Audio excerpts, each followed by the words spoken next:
Everybody, how are you doing today? I'm doing fine, thank you, little lady. How are you today? Are you ready to learn? I'm ready to learn, and I'm ready to definitely ready to learn. Right.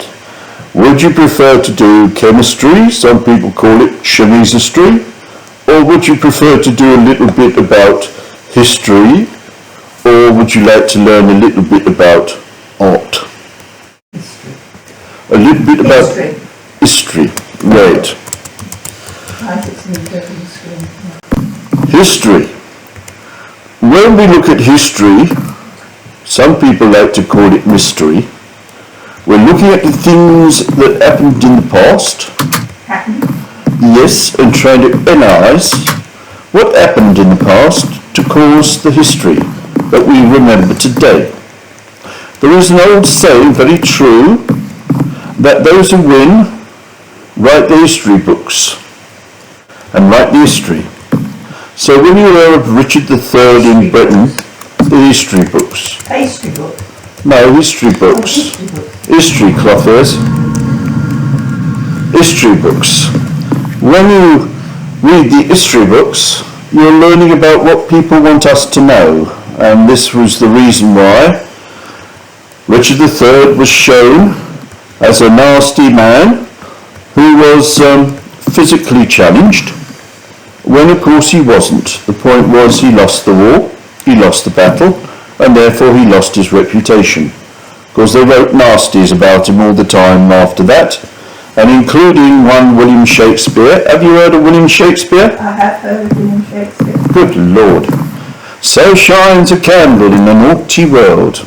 William Shakespeare wrote about Richard III, and he wrote him as a nasty man, and he wrote him as being a killer of children, and all sorts of nasty things he put down to him. And one of his most famous lines was at his last battle, where everything was going sort of pear-shaped for poor old Richard. And there he was, riding out of the battle, as people who led the battle did when they were going badly, and he was riding away to escape when suddenly his horse went, "Oops, I'm not going any further. I've lost my shoe."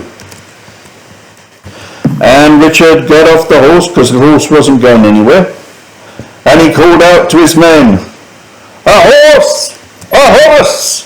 My kingdom for a horse!"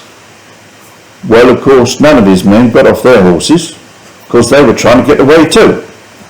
And so the enemy caught up with him, and they did as enemy do when they meet the leader of the opposition, having seen all their mates killed in battle, or many of them, and they decided they would ventilate him. And they did, with their swords and their lances. The consequences of what, Alex? He snuffed it. Yes, he snuffed it. And we're not talking about tobacco. He didn't snuff tobacco, he snuffed his life. He snuffed his life. So, what do you think happened to the person who won the battle? Little cheers. Well, he no doubt sat down somewhere and read a book. Cheers, not cheers. Oh, cheers, like hip hip hooray. Yes, well, there were cheers.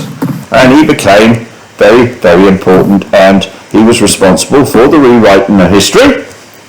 And also, not only did playwrights and people who wrote books write about nasty Richard III, well, the artists got in on the act as well, and they painted him as a monster, a real monster, looking monster. I thought he was supposed to put his nephews in the tower. Well, nobody knows that. They were in there. But he was blamed for it. You see. Get that name for yourself. Yes, well, it was like the same, you see, with old William of Orange. Have you heard of William of Orange? Charlotte. Yeah, do you know why he was called William of Orange? Because he had a suntan. Nope. And he was no relative of Trump. Oh, that's really. Yep. He was called William of Orange because he was Dutch. And he came from the Orange people, who were Protestants. And he came over. I thought he was marmalade. No, that was a cat, I think, you'll find. Well, is that it? Righty-ho. I will ask you questions on this later and I'll tell you more